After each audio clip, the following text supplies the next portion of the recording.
o sino das notificações. Olá, meus ilustres amigos e amigas, bem-vindos a mais um vídeo no canal Verdades Ocultas da Bíblia. E nós estamos aqui com o reverendo Caio Fábio e também o Arthur Petri no podcast A Deriva. Nós estaremos reagindo a um corte, na verdade, do podcast A Deriva, em que o reverendo Caio Fábio estará respondendo questões referentes à reforma protestante e ele vai falar um pouquinho também sobre a visão dele do dízimo. Então, lembrando a todos sempre, isto aqui não é uma refutação ao reverendo Caio Fábio. Eu não refuto ninguém. Ele apenas estará dando algumas informações e eu vou estar complementando as informações que ele vai então estar trazendo. Eu vou trazer também outras informações. Antes de iniciarmos o react, eu quero dizer a vocês, indicar duas referências bibliográficas. A primeira referência bibliográfica que eu quero indicar para vocês é o livro. Você pode anotar aí, por favor? Eu vou esperar aqui 5 segundinhos para você pegar aí a caneta, um lápis, por gentileza. Pegou? Então, a primeira referência bibliográfica é História Secreta do Ocidente, do historiador britânico Nicholas Hager. Exatamente, por favor. História Secreta do Ocidente, por Nicholas Hager, historiador, premiadíssimo, autor de diversos livros. O cara é da alta esfera literária aí no campo da história na Inglaterra, né, na Grã-Bretanha, e por assim dizer. O cara foi tutor, né, do imperador do Japão. Então o cara o cara é um fenômeno, premiadíssimo e por aí vai. E esse livro dele é repleto de referências bibliográficas, tá bom? Indicação de fontes primárias. E você vai ler o capítulo da Reforma e também de Lutero, tá bom? Então, História Secreta do Ocidente, leia o livro inteiro, é maravilhoso, mas você tem que ler principalmente o capítulo que fala sobre a Reforma e o capítulo que fala sobre Lutero, tá bom? Um outro livro que você precisa ler é O Diabo, Lutero e o Protestantismo. Você precisa ler esse livro do padre Júlio Maria de Lombardi. Então, Lombardi, deve ser assim que se pronuncia. Você precisa ler estes dois livros, tá bom? Então é sempre bom nós termos em mãos todas as versões dos fatos, todas as fontes apresentadas. E aí, às vezes, o pessoal católico omite algumas fontes, alguns fatos, e às vezes o pessoal protestante omite também alguns fatos. Como nós estamos aqui apenas argumentaremos na esfera do protestantismo, então tem fatos aí que a galera desconhece, que é bom passar a conhecer. Vamos lá então, vamos aqui, já dito os recados, vamos reagir ao reverendo Caio Fábio no podcast A Deriva, do Arthur Petri. Vamos lá. Eu tava pensando no movimento protestante, quando que isso entrou no... Foi no século XVI, com Lutero, porque Lutero era um sacerdote católico muito culto, era professor de religião, de teologia, era expert em várias dimensões do estudo teológico e também no hebraico, no grego. E ele lia os textos no original, ele refletia, ele era um cara que tinha lido todos os filósofos e tudo mais.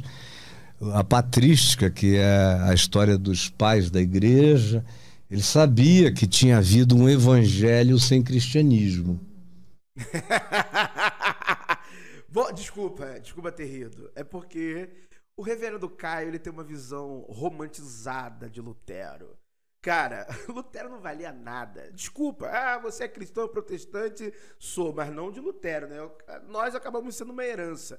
Mas, cara, Lutero não valia nada. Essa é a primeira coisa que vocês têm que saber. Não valia nada. Eu vou falar para vocês aqui uma série de coisas, tá bom? Segundo, ele tem nada de visão de evangelho antes do cristianismo. Isso é uma conclusão teológico-histórica de Lutero do reverendo Caio Fábio. Diversos dogmas confessados pela Igreja Católica permaneceram em Lutero.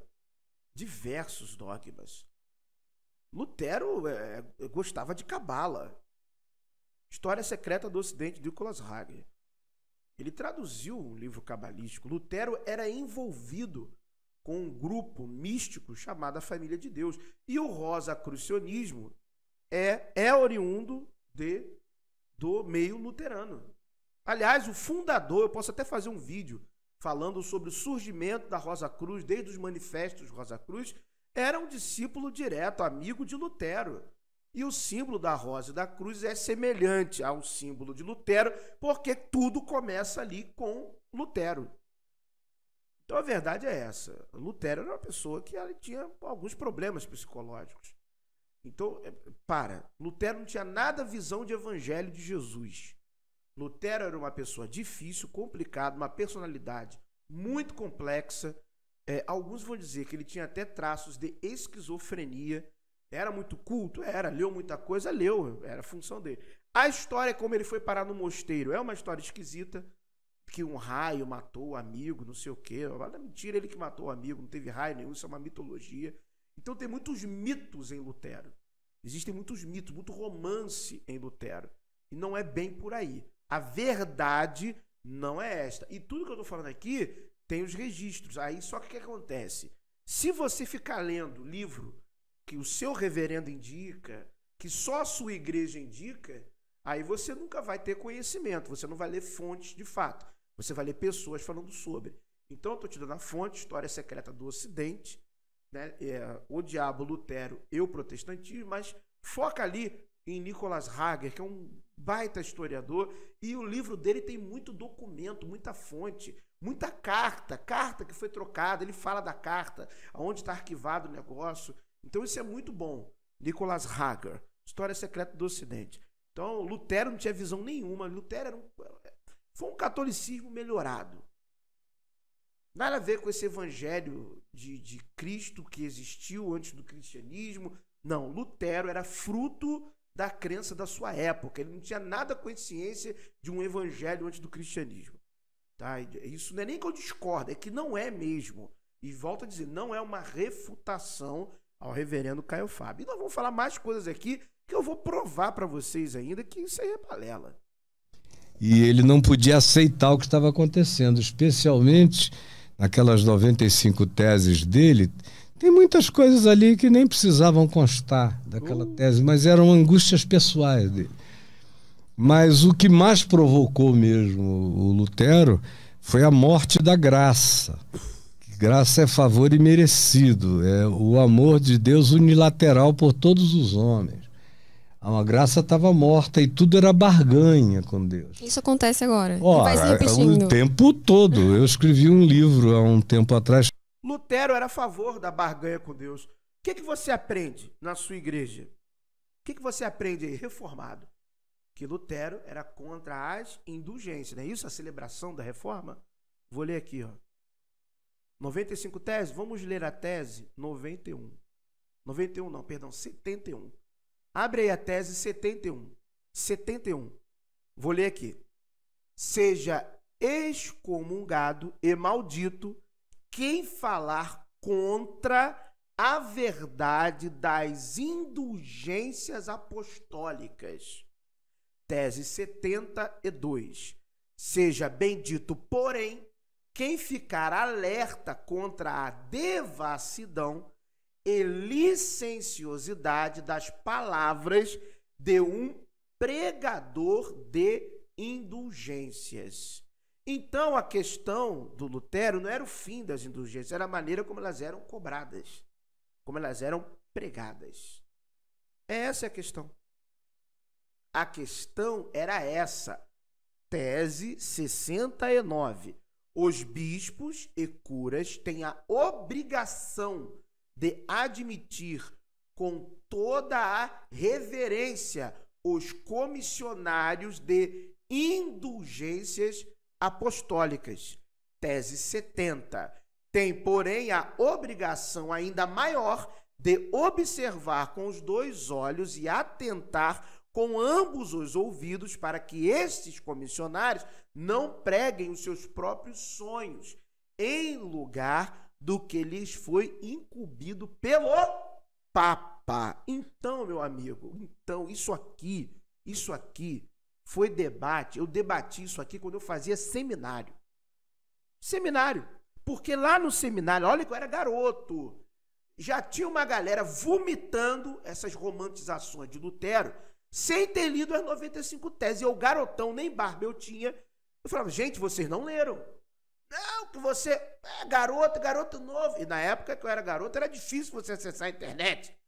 Eu andava com o arquivozinho lá, o arquivo do telefone não, tô até falando bobagem. Eu andava com a anotação de papelzinho, anotação dentro da Bíblia. Aí eu, não, gente, calma aí. Aí vi a anotação, é a tese 91, eu li. Vê aí, professor, vê não sei o que. Pegava lá um livro na biblioteca do seminário, e aí, não, o Carlos tem razão. Ah, vai enganar outro. Que graça é uma ova. Isso aí é mentira. É mentira, não é verdade isso. Que Lutero dá graça nada. Ele não era contra indulgência nenhuma. Ele era contra a maneira como era cobrado. A maneira como estavam fazendo. Mas tinha que ter a indulgência. Ele acreditava em vários credos da Igreja Católica, por exemplo, em relação à Virgem Maria. Ele acreditava. Vários credos. É só pegar os escritos de Lutero. Pega vários escritos de Calvino também. Pô, tem gente que fala assim, não, porque as institutas... Meu amigo, eu quase vomitei lendo as institutas de Calvino. E detalhe, lê sem estar comentada, porque tem uma versão aí das institutas comentada. Aí você vai no comentário, que muita gente... perdão falar a verdade, acaba não entendendo o que está escrito ali, porque tem uma certa deficiência de ler e não entender o que está lendo, recorre ao comentário, cai na armadilha. Lê aquele treco sem estar comentado. Tem coisa ali que é absurda. Aí a reforma hoje moderna é seletiva. Eu pinço aquilo que me agrada. Meu amigo, favor de graça, uma pinóia. Beleza? Flertava com cabalismo, flertava com gnose, tinha um jeitinho correto de cobrar as indulgências, não tinha preocupação de tradução de Bíblia para os povos nenhuma. Existiam várias outras traduções antes, a dele foi a popularizada com uma lente teológica própria para combater o catolicismo. Doa quem doer, mas eu vou falar a verdade, eu falei isso no vídeo de ontem. Eu não vou ficar mentindo. Eu não vou ficar de blá blá blá para agradar. E volto a dizer, eu não estou dizendo que o reverendo Caio está mentindo. Eu não estou dizendo que ele mesmo. Estou dizendo que estas informações que romantizam Lutero são falsas, são mentirosas. Estou dizendo que ele é mentiroso, o que ele está mentindo. Não estou atacando a pessoa dele. Muito pelo contrário, desejo o bem dele. Desejo saúde para ele, desejo que ele continue, que ele vá adiante, que ele continue fazendo a obra do reino. Só que é uma visão romantizada de Lutero que não cabe mais no nosso tempo. Temos literatura para isso, temos documentos para isso. Pô, você vê que o livro de Lutero, Os Judeus e Suas Mentiras, aquele livro é um absurdo. Aquele livro é um absurdo. Se teve lá o alemão, que veio depois, que teve um livro que foi proibido, na minha opinião, esse livro também deveria ser proibido. Esse livro de Lutero. Se eu não me engano, é isso mesmo. Os Judeus e Suas Mentiras. Se eu estiver errado, eu não vou nem cortar o vídeo. Deixa eu ver aqui se é isso mesmo. Estou pesquisando aqui agora, no vídeo aqui. Não vou nem editar. Deixa eu ver aqui se esse é o nome mesmo do livro de Lutero, para eu não falar besteira, né? É, isso aí mesmo, sobre os judeus e suas mentiras. Porra, não dá, mano. Entendeu? Não dá. Então, para. Foi o que eu falei ontem, gente, já deu. A minha geração é de leitura, de pesquisa, pelo menos eu me enquadro nisso, né? A gente lê lá, vê documento, fonte primária, vê a carta do cara, vê a maneira como ele falava das coisas. Não era isso. Leu, estudou pra contar a história romanceada. Pô, um monte de gente morreu com a reforma. Os reformadores matou um monte de gente também. Os anabatistas sofreram com os reformados. Teve lá a tal da Guerra dos 30 anos. Pô, a igreja foi saqueada na Alemanha. O Lutero foi apoiado por um monte de gente corrupta. Um monte de gente corrupta. Ah, para. O que queriam, na verdade, era pegar o dinheiro e botar no próprio bolso. Não enviar mais dinheiro para Roma nenhuma. Era para botar no bolso. Poxa. Chamado Sem Barganhas com Deus, que sinceramente tem conteúdo teológico extremamente mais profundo que as 95 teses de Lutero. E não perde tempo com bobagem. Mas quando começaram a vender indulgência, perdão de pecado custava X, e aí os ricos compravam perdões, eles faziam suas luxúrias, e depois iam e compravam o perdão, quitavam a dívida pecaminosa. Os pobres não tinham o que fazer e morriam e iam para o inferno, supostamente. E ele vendo aquilo sendo feito para concluírem a Catedral de São Pedro, e todo o Império Católico Romano, que era um império mesmo ainda, e havia uma quantidade enorme de grupos querendo se desvincular do poder papal. Então, a Grã-Bretanha queria, a França queria, a Alemanha queria. Havia uma quantidade grande de países que não aguentavam mais o escorchamento que vinha dos mandatos papais. E os papas não eram o Francisco, que é um santo de Deus.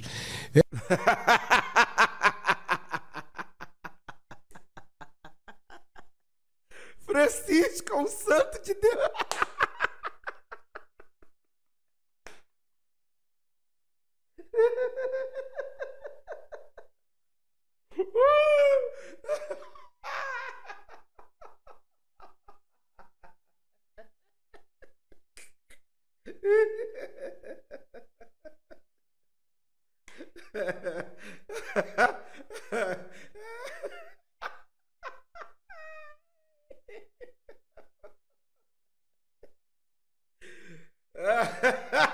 Santo.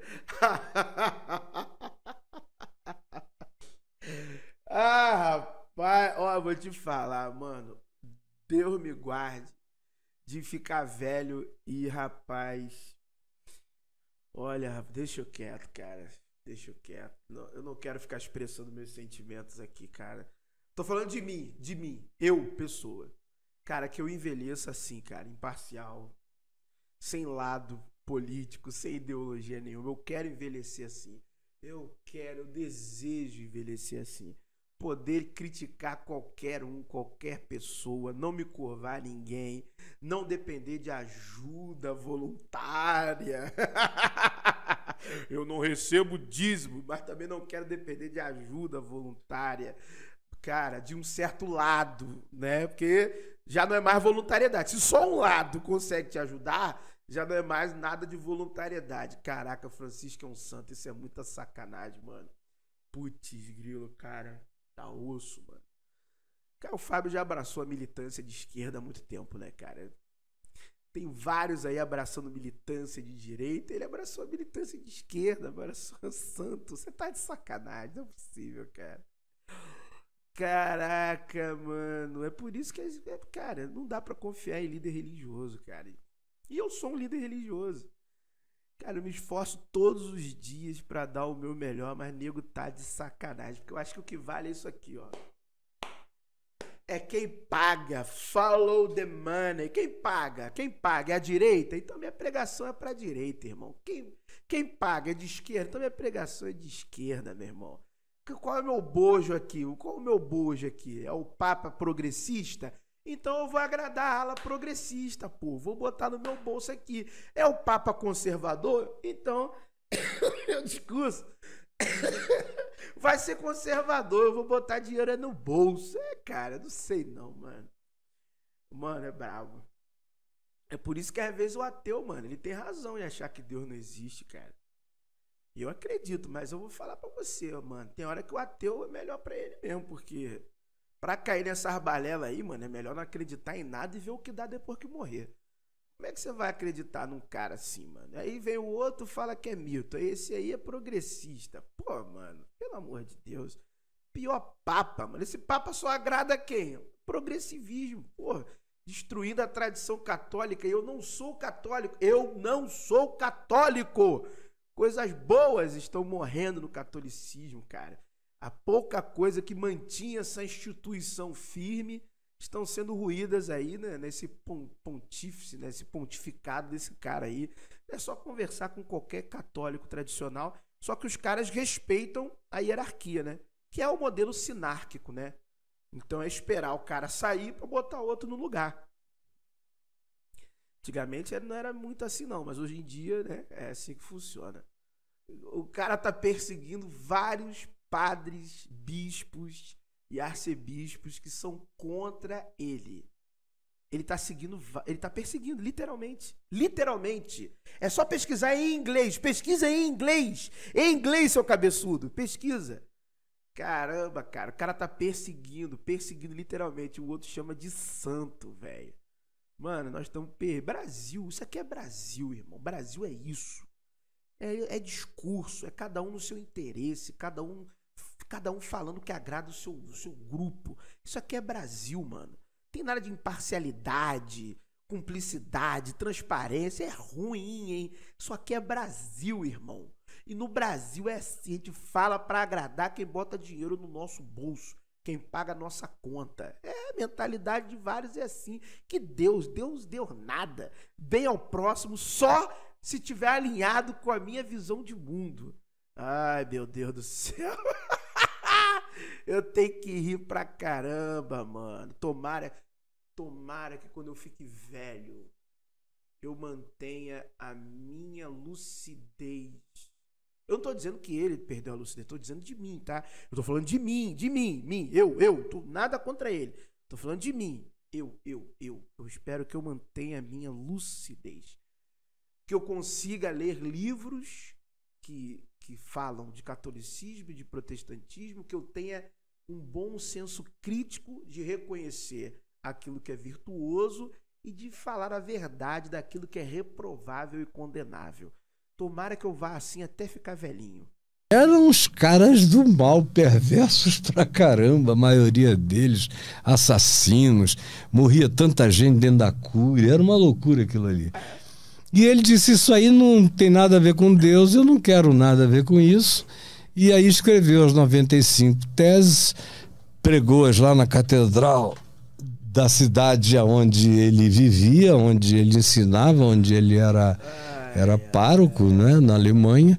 Isso era padrão, tá? Se você ler a história, de fato, por um historiador, fixar teses para serem levadas a audiências públicas nas portas dos mosteiros e castelos era padrão.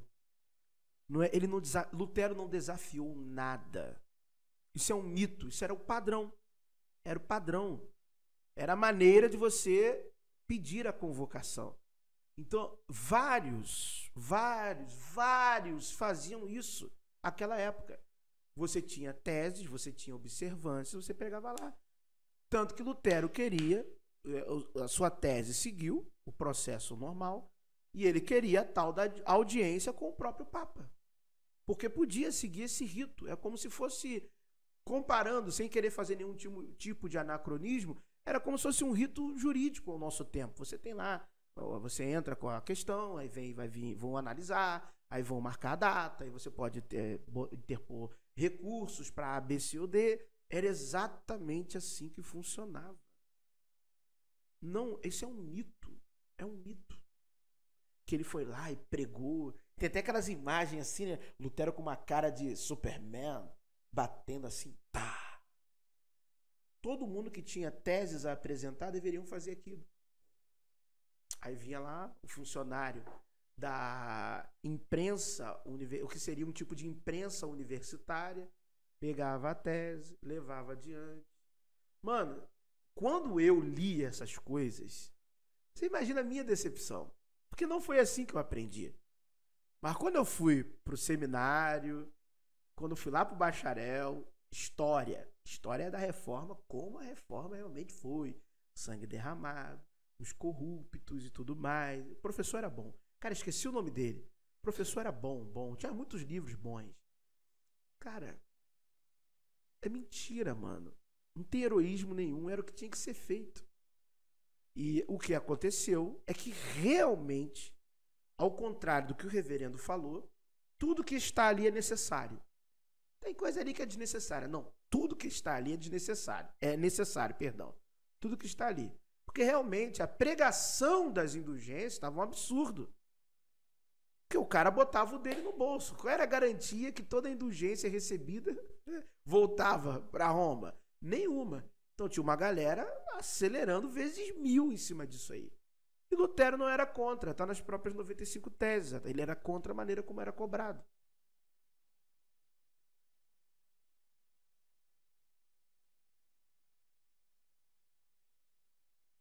Complicado, cara. Eu ia falar um negócio aqui, mas deixa, vambora. E aí ele teve apoio político, porque aqueles principados franceses, germânicos, bandidos, a maioria, e da Grã-Bretanha, diversos grupos, viram naquilo uma grande oportunidade para romperem aquele bloco monolítico do poder papal. E aí ele viu que a única maneira de ajudar os cristãos da época seria se eles conseguissem aprender a ler e se ele traduzisse a Bíblia, o Novo Testamento, para as línguas dos povos. Então ele traduziu não do latim, da Vulgata Latina, que era o que o Vaticano usava, para as línguas originais. Ele traduziu do grego, que foi o texto escrito originalmente dos evangelhos, para as línguas mater, né, de cada povo. Ele fez para o alemão e do alemão foi embora. Isso coincidiu com o Steve Jobs daquela época, com Gutenberg.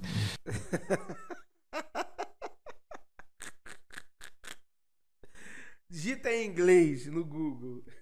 Traduções da Bíblia antes da tradução de Lutero. Já tinha até alemão, cara. Já tinha. Realmente, é o que eu falei. A tradução de Lutero popularizou pelo momento político que vivia, pela tecnologia, né, que estava evoluindo, pela quantidade de pessoas também com capacidade de reproduzir as cópias. O momento foi bom. Mas já existiam outras traduções, cara. Lutero se valeu do grego, fato, mas tinha outras traduções. E Lutero também botou a sua lente no texto. Pô, Lutero não queria Tiago, Lutero não queria Hebreus, Lutero não queria um monte de coisa. Isso que eu falo, é uma visão romantizada. Uma coisa assim de Lutero quase como um ser divino, um popstar. Adorava a breja, bebia uma cervejinha. A esposa dele era uma cervejeira de mão cheia. Ele elogiava as cervejas dela e até hoje existem em algumas tradições de igrejas luteranas, né, o festival anual com a receita da cerveja dela. Pô, sensacional. Lutero via diabo pra lá, pra cá. Cara, vamos parar com isso. História Secreta do Ocidente, livro do historiador Nicholas Hager, tá? Historiador gigante. Vai no Wikipedia lá e vê o currículo dele. Só o currículo, tá bom? Então, rapaz, Erasmo de Roterdã falou para Lutero que ele estava num péssimo caminho.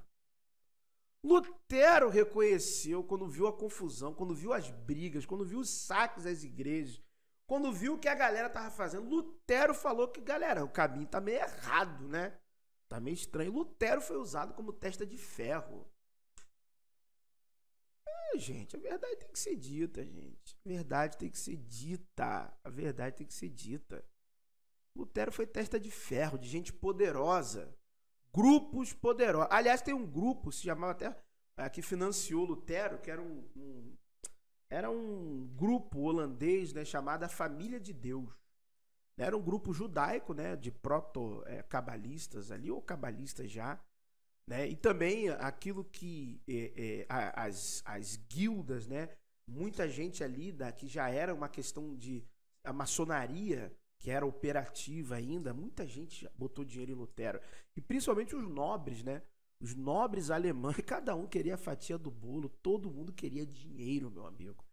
Não tem nada de Jesus, nada de Cristo, nada de libertar a igreja. Era dinheiro. Quem estava no topo, quem pensava nisso eram os peões, igual Lutero. Quem estava botando dinheiro, proteção política, blindagem, sabe o que eles queriam? Dinheiro. Dinheiro. A igreja luterana é um catolicismo melhorado.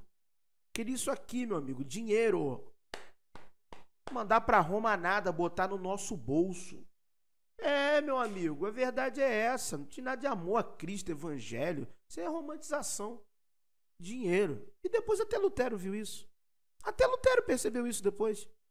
Mas já era tarde, estava velho. Vamos continuar aqui fazendo o que a gente está fazendo. Vamos continuar pregando aqui, trocando carta com os amigos.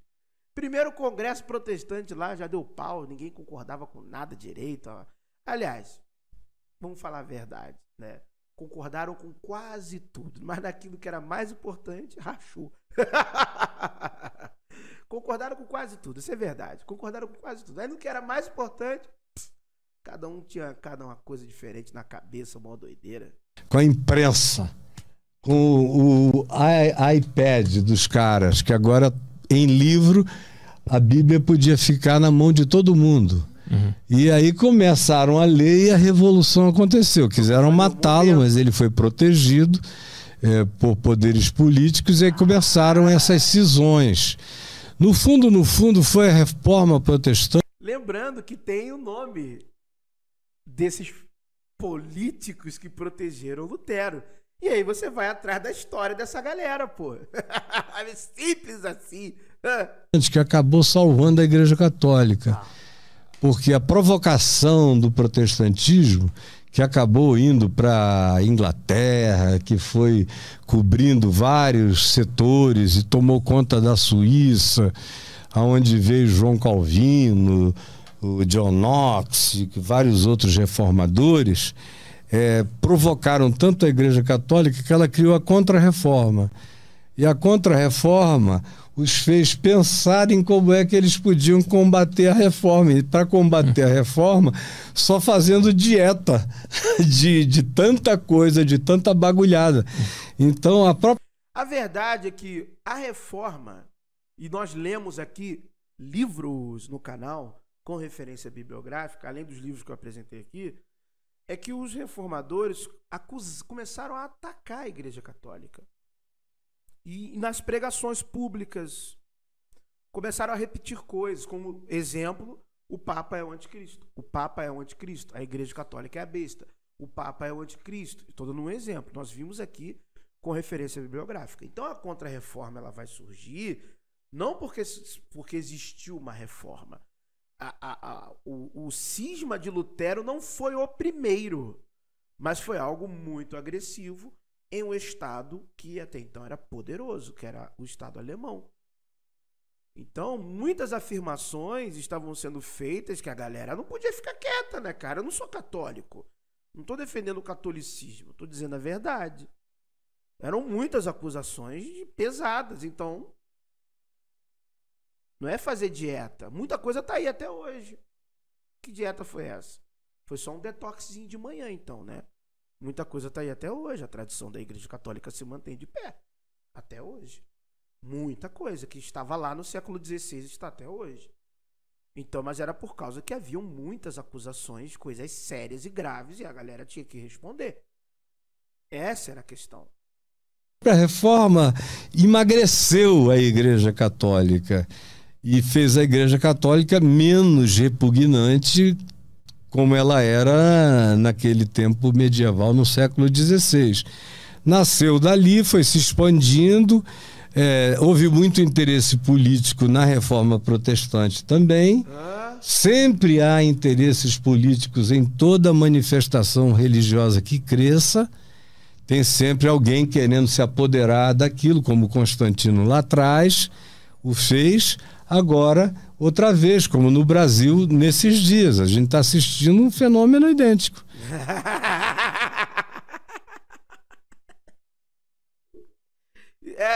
Essa entrevista foi em 2020. É legal, né? Rapaz, eu tenho pavor de militante, seja de direita ou de esquerda. Eu quero distância. Quando o cara fala isentão, é mesmo que eu corto a conversa e vou embora. Caramba, isso aqui era um lixo, continua sendo um lixo, cara. Como que alguém pode ser subserviente a um grupo político com uma certa idade já? Subserviente. Meu irmão, se for para servir alguém, sirva você mesmo. Fica melhor. Fica melhor. Idade. Eu aprendi isso com meu pai. Uma vez meu pai, que já partiu, meu pai me ensinou isso. Meu pai falou para mim claramente: cabelo branco e tempo de vida não é sinal de experiência e maturidade. Isso é uma herança que a gente teve dos... Meu pai falou assim mesmo. Isso é uma herança que a gente tem dos antigos, da nossa cultura. Meu pai falou isso para mim. Eu falo isso olhando para a câmera aqui direto. Meu pai falou isso para mim. Ele me alertou isso quando eu era um adolescente. Ele falou: cabelo branco, você tem que respeitar. Você tem que respeitar porque é um idoso, é uma pessoa mais velha. Então você respeita. Mas seguir, acreditar no que a pessoa está dizendo, idade e cabelo branco não quer dizer que a pessoa sabe, que a pessoa tem experiência. Ele falou para mim: não seguia nisso aí não. Rapaz, mas é muita raposa velha aqui no Brasil, cara. Essa geração ali, que estão tudo septagenária, sexagenária agora, de líderes evangélicos, são raposa velha, cara. São tudo raposa velha. O Brasil tá 30 anos afundando. 30 anos afundando, até mais. Até mais, eu tô com 30, 39, até mais. Mas muito tempo já afundando. O Brasil tá afundando, cara. Plano Collor, eu tava vendo, era garoto. Eu lembro da desgraça que era, meu pai falando, reclamando. Entendeu? O Brasil só afunda. Quem melhora o Brasil é o brasileiro, não é o político, é o brasileiro. Brasileiro que inventa, abre empresa, abre loja, faz aquilo ali, traz negócio dos Estados Unidos para cá, compra no Paraguai, compra ali da China, inventa isso, inventa aquilo outro, puxa para cá, traz para lá, vai para fora do Brasil, traz coisa para dentro do Brasil, entendeu? Bota o político no cabresto. É o brasileiro, cara, é o brasileiro, o povo, mano, não é o político, não. Pô, caramba, cara, o cara é velho, mano. Então as ideias tortas pra caramba. E detalhe, agora, no momento atual, estamos afundando, mano. Imposto em cima de imposto. Tem gente achando bom? Tem, mas eu quero que essas pessoas, né, vá pastar. Eu aprendi, e até falei aqui já para quem é membro do canal, tivemos uma aula exclusiva do básico para se blindar minimamente do que está acontecendo atualmente e saber atuar de maneira política, de acordo com o interesse próprio. Essa é a verdade mesmo. Porque aqui no Brasil é assim, cara. Entendeu? Você tem que se juntar com quem é honesto, transparente e montar o seu grupo. Exatamente isso. Se você encontrar outro grupo honesto e transparente, o grupo aumenta. Agora, tem uma galera aí, irmão, que é só lorota. Tem uma geração, né? Essa geração, a geração dele, do Silas, é uma geração que se perdeu. Se perdeu. É o lado oposto da mesma moeda. Ele, Silas, Macedo. Você pega uma moeda, é a mesma coisa, só que você tem um lado e tem o outro. São lados opostos da mesma moeda, porque cada um escolheu um lado. E o verdadeiro líder religioso, se é que isso presta para alguma coisa, que esse é meu pensamento hoje, não deveria ter lado nenhum. O lado dele deveria ser as pessoas, sem ideologia nenhuma. Porque ajudar o próximo não pode estar dentro de uma ideologia. Não importa se é direita ou esquerda. Mas, pô, é uma decepção. É uma decepção. Perdido. A verdade é essa. É uma grande confusão isso. Eu fico escutando essas histórias e eu concluo que o melhor não era cada um sentir isso dentro de si. Era melhor. E não tentar fazer nada, não agir a partir disso. Não congregacionalizar esse poder. Porque o que o rei enxerga é o poder adensado na quantidade de gente, que é o que ele quer. E o que os sacerdotes e pastores têm é esse capital político, totalmente controlado por eles, porque a religião trabalha a partir de medo, a partir das induções ameaçadoras que o medo provoca, na forma de doutrinas escatológicas de céu, de inferno, de juízo, de pecado, de irredimibilidade, de uma série de outras coisas assim. Fica todo mundo na mão. E mais o seguinte, tem que frequentar, tem que tomar aquela hóstia, ou aquele pão, ou aquele vinho, ou aquilo, porque se você não participar com regularidade, automaticamente você se afasta de Deus. É um negócio muito pagão, muito doido. E dízimo, e dinheiro.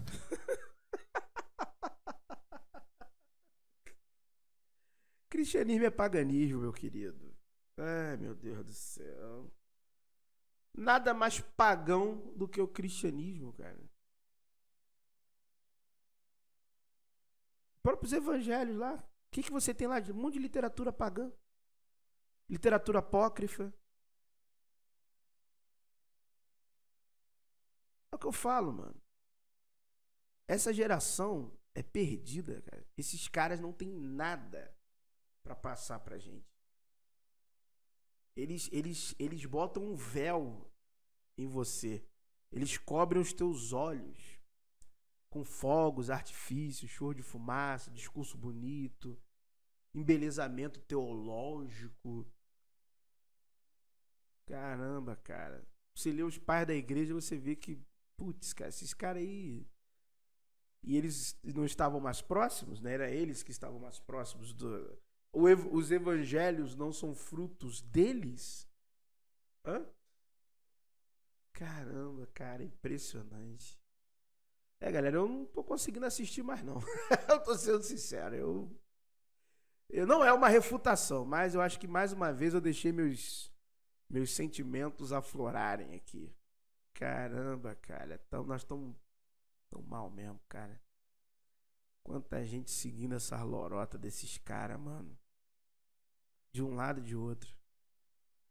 E eles têm, né? Como tá nos evangelhos, eles têm as chaves do reino. Aliás, nem sei mais se tem. Eles não entram, não deixam os outros entrar. Pagão. Oh, pagão. Pô, a ceia vem da onde, meu querido? A ceia vem da onde? A ceia que está em Corinto. A ceia celebrada pelo Jesus dos evangelhos. O ritual do pão e vinho. Desde os essênios. Pergaminho 1Q 28A. Banquete messiânico. E aí, quando você investiga mais ainda essa prática dos essênios, você vai parar nos ritos pagãos. Vocês são uma comédia, é isso que eu falo. Gente, desculpa, isso aqui é um teatro. Isso é um teatro, não é possível. Isso é um teatro, é uma comédia isso. De péssimo gosto. Isso é uma comédia.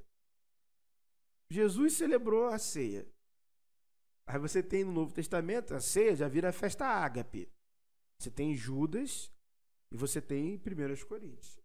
Só que essa herança da ceia, no contexto judaico-cristão, não vem da Páscoa. 1Q 28A, banquete do Messias. Isso é um pergaminho essênio. Você tem lá como era essa ceia nos essênios.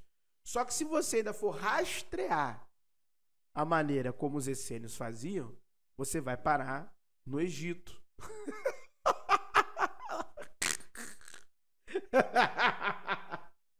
Ou seja, e você vai em outros lugares que todo mundo é pagão, a verdade é essa.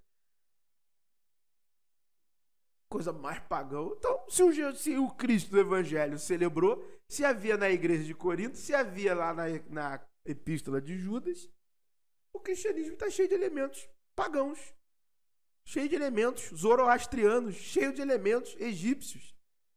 Só quem não sabe é o crentão lá de igreja, o crente lá que está lá, da igreja lá, perdido lá, cegamente sem estudar.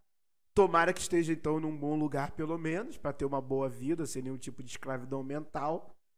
Só quem não sabe disso, meu amigo, é quem não estudou. Todo mundo que estudou religiões comparadas, ciência da religião, que sentou, fez uma boa pesquisa, né, no seu bacharelado em teologia, ou na sua graduação em teologia, ou na sua licenciatura em teologia, sabe disso, pô.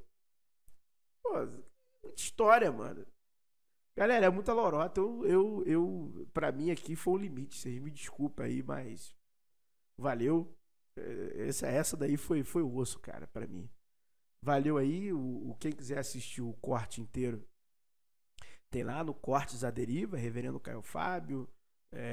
O título do vídeo tá algo associado ao dízimo.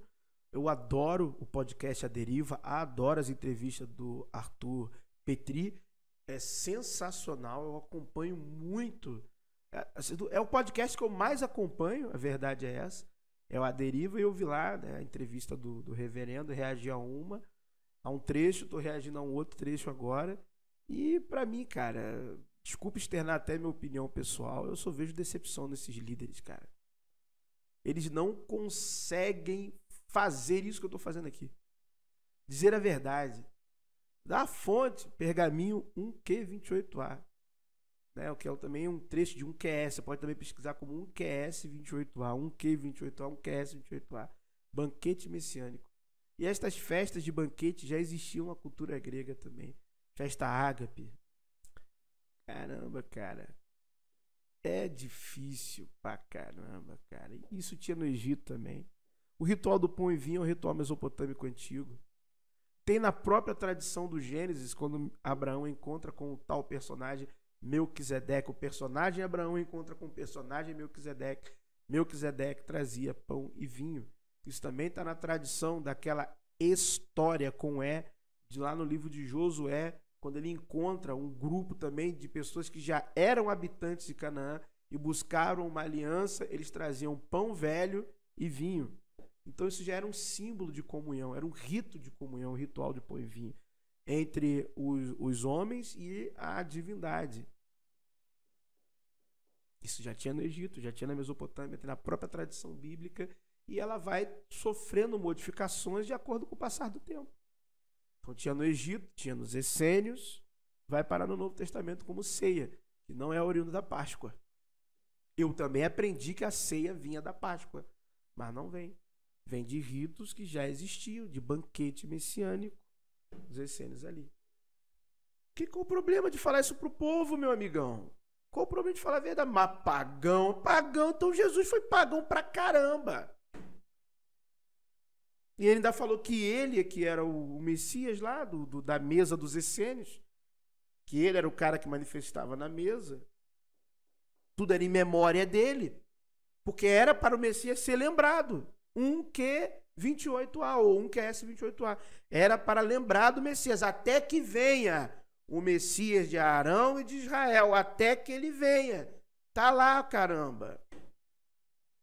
Poxa, se eu aqui, um negão, réu de mortal, apenas com um bacharelado e uma pós-graduação, eu sei, o doutor, o mestrando aí, mestrado, sei lá, seja quem for, o viajado, experiente, tem que saber e parar de enrolar os outros.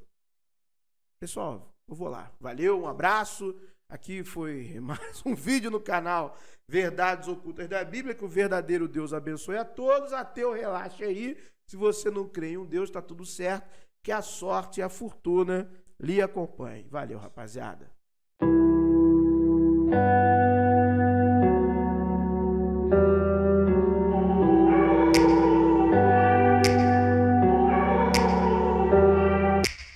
Take me back to a place where I felt at home. Take me back to a day when we weren't alone. Take me back to an age when the world felt small. Way back before we blew it all. Take